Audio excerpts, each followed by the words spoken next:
Plano Safra 2024-25 será lançado nessa semana e calcula-se deve superar a marca dos 500 bilhões de reais em dinheiro disponível para financiamentos, tanto da agricultura familiar como da agricultura empresarial. A previsão é que amanhã será feito o anúncio dos valores para a agricultura familiar e na quarta-feira para a agricultura empresarial. Para conversar conosco sobre as expectativas que existem no setor, nós convidamos José Mário Schreiner, vice-presidente da Confederação da Agricultura e Pecuária do Brasil e presidente da Comissão Nacional de Política Agrícola da CNA.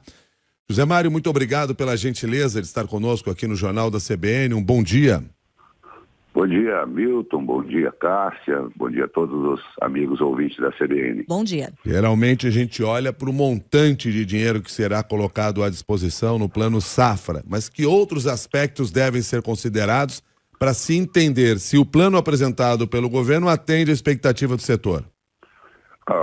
É importante nós ressaltar que há anos a CNA ela realiza uma prospecção no Brasil todo, ouvindo os produtores rurais do Brasil, as federações de agricultura, no sentido de qual seria as linhas mais importantes e também uma ideia do montante do financiamento.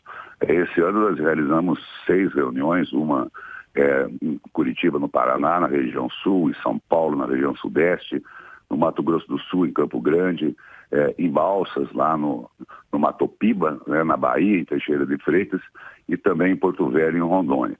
E ali a gente capta a real necessidade e aquilo que mais os produtores esperam, né?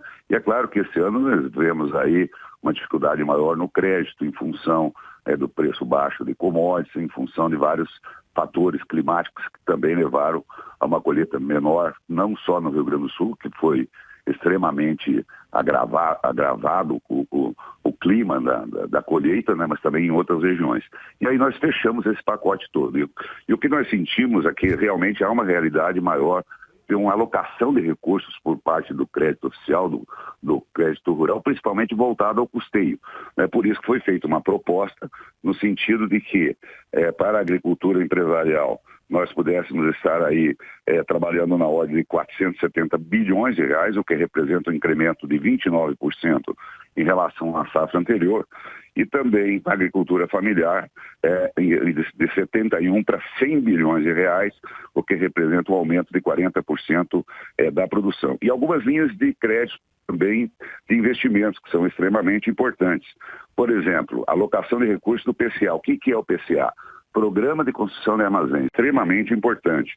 O outro também é o Renovagro, que é o antigo ABC, né, que você visa ali estar introduzindo no processo produtivo áreas que estão degradadas, áreas que já estão com um estado bastante avançado de degradação, e que essas linhas consigam fazer com que o produtor rural ele consiga tornar ela também produtiva, né? O ProIrriga, que incentiva a irrigação, e o Inovagro, que visa estar levando novas tecnologias. Então, são linhas de investimento extremamente necessárias. Agora, o que é importante dizer que o crédito rural ele cobre apenas 33% da necessidade de recursos que os produtores do Brasil precisam para produzir.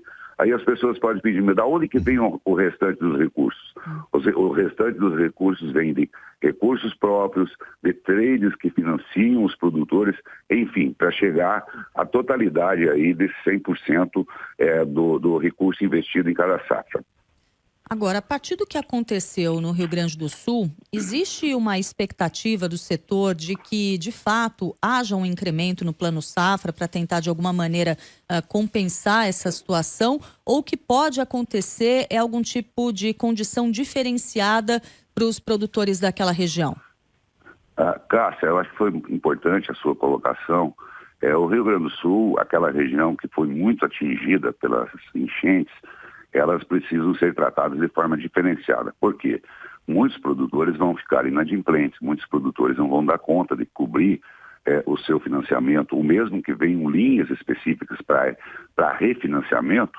É importante nós citarmos que o sistema bancário, ele piora a nota do produtor rural. Então, o produtor rural ele fica com dificuldade de buscar novos créditos. Então, isso precisa ser tratado com o Banco Central, com os bancos para que ali seja tratado de uma forma diferenciada, né? Várias ações estão sendo desenvolvidas lá, o Senar, o Serviço Nacional de Informação Rural, que vocês já devem ter informações importantes, está lá trabalhando por determinação do nosso presidente, João Martins, investindo ali até 100 milhões de reais, com máquinas recuperando as propriedades, levando alimentos de outras regiões do Brasil para que ali possa ser também levar alimentos àqueles que perderam todo o alimento para o gado, para outros tipos de criações, né? Os técnicos do Senar do Rio Grande do Sul e de outras regiões do Brasil atuando fortemente, porque o que aconteceu ali realmente é uma catástrofe. Muitos produtores chegavam da sua propriedade, não sabiam nem onde que era a casa, não sabiam realmente, aquilo foi devastado. Agora, esse é um ponto, o Rio Grande do Sul tem que ser tratado de forma diferenciada.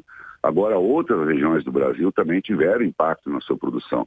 Nós tivemos aí impactos climáticos que reduziu bastante a produção de grãos, além do que, né, preços que esse ano foram preços bem abaixo do normal. Por exemplo, a soja era comercializada a R$180, esse ano caiu aí a 100, 110. O milho era comercializado a R$80, caiu para R$40. Então isso faz com que o produtor brasileiro esteja bastante descapitalizado nesse momento. E aí é o momento onde que o governo, se é que o governo tem intenção de ter uma boa safra, ele precisa realmente aportar esses recursos que são extremamente necessários. E diga-se de passagem, o retorno é muito rápido, né? Quem investe na agricultura, ele em 6, 7 meses ele já tem o seu retorno garantido. Agora, José Mário, e qual é a expectativa de vocês em relação aos juros do Plano Safra? O Plano Safra da safra passada, 23, 24, ele foi elaborado e construído com uma Selic de 13,75%. Né? E esse ano, a Selic agora, com os dados da semana passada do Copom do Banco Central, os juros permaneceram em 10,5%. Então você tem aí 3,25% menos do que o ano passado. E é claro que isso deverá impactar sim em juros menores, né? Nós tínhamos o ano passado juros aos agricultores empresariais de até 12%, né? Os juros do médio produtor de 8% e para a agricultura familiar de 4%. Então, portanto, essa queda da Selic, isso vai fazer com que também o governo possa e deva olhar, sem dúvida nenhuma, para uma taxa de juros menores do que foi aplicada ano passado. Que se você pegar a inflação a 12%, você tem juros reais relativamente altos. Mas não é só isso. Muitas vezes as pessoas pensam que esse dinheiro ele é dado e o produtor não paga. Muito pelo contrário. Se nós pegarmos, por exemplo, um agricultor familiar, eu vou dar aqui um exemplo prático que existe. Se o agricultor familiar do Pronaf pegar R$100 mil a 4% ao ano, teoricamente a gente acharia que ele pagaria aí R$4 mil de juro. Isso não é verdade.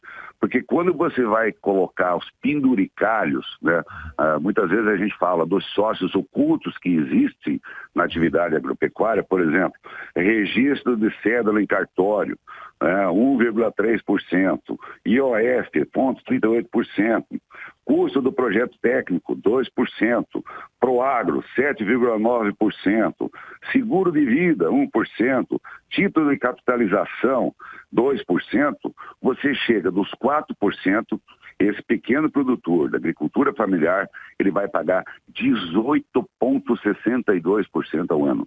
E por que existe isso? Porque no Brasil ainda tem muita coisa que precisa ser corrigida. Por exemplo, o sistema cartorial do Brasil deve ser o pior do mundo, né? O Brasil é o único país do mundo que ainda tem um sistema cartorial, onde você precisa reconhecer a sua própria assinatura. Então, são absurdos que acontecem no Brasil. Um outro ponto extremamente negativo, né? Antigamente a gente dizia-se venda casada. Você vai financiar uma casa, você vai financiar um automóvel, você vai financiar a sua lavoura, o seu gado, né?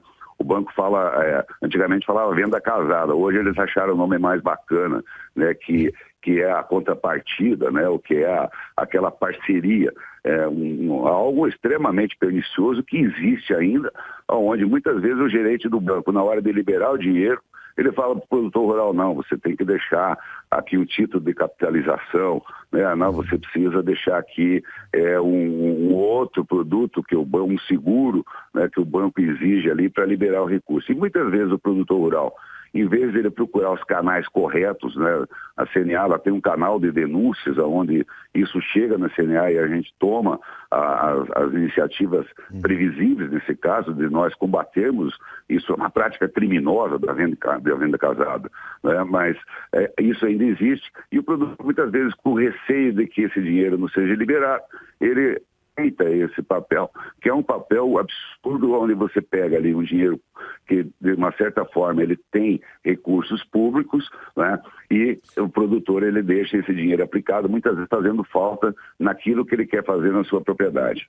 Tá certo. José Mário Schreiner, só para a gente fechar aqui essa nossa conversa, considerando sejam os valores previstos para o Plano Safra, mas também todas as demais condições que estão no horizonte, o que se espera da próxima safra aqui no Brasil?